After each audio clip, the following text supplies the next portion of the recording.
ఉమ్మడి ఆదిలాబాద్, కరీంనగర్, నిజామాబాద్, మెదక్ ఎల్లుండి జరిగే పట్టభద్రుల ఎమ్మెల్సీ ఎన్నికల్లో తెలంగాణ ప్రజలు 42 నియోజకవర్గ పట్టభద్రుల ఓటరు మహాశయులకు పేరు పేరున నా యొక్క వందనాలు. ఓటరు మహాశయులారా, ఢిల్లీలో ఏ రకంగా అయితే ఓటుతో సమాధానం ఇచ్చి భారతదేశానికే తలానిమకమైన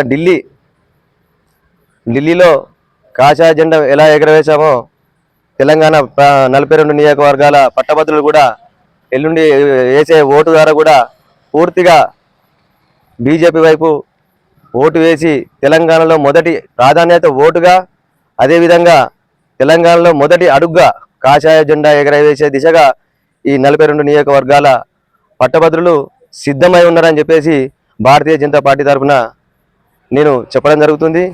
కాంగ్రెస్ హామీలు ఏదైతే నిన్న జరిగిన సమావేశంలో సీఎం రేవంత్ రెడ్డి గారు కరీంనగర్కి ఇచ్చేసి ఎలాంటి హామీలు ఇవ్వకుండా మరియు నిరుద్యోగుల గురించి ఏ ఒక్క ప్రస్తావన తీసుకురాకుండా, మరి టీచర్ల విషయం కావచ్చు, విద్యార్థుల విషయం పైన కూడా కావచ్చు, ఖాళీ ఏదో నామమాత్రపు అభ్యర్థిగా నిలబెట్టి పార్టీ పరంగా ఏదో నేను ఖచ్చితంగా ప్రచారం చేయాల్సిన బాధ్యత ఉంది కాబట్టి ఆ ఒక్క దృష్టితోనే నిన్న కరీంనగర్కు వచ్చేసి నామమాత్రపు సభ మాత్రమే నిర్వహించి వెళ్ళిపోయారు.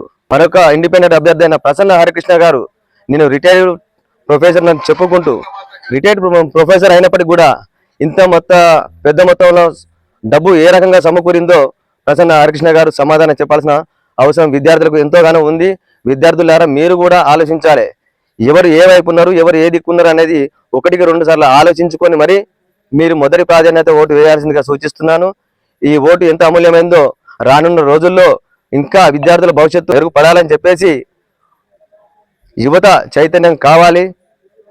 ఇదే దిశగా బీజేపీ సూచించిన చిన్మయిల అంజిరెడ్డి గారిని మొదటి ప్రాధాన్యత ఓటు వేసి గెలిపించగలరని కోరుకుంటూ బీజేపీ మానకొండ మండల పక్షాల తరఫున కోరడం జరుగుతుంది.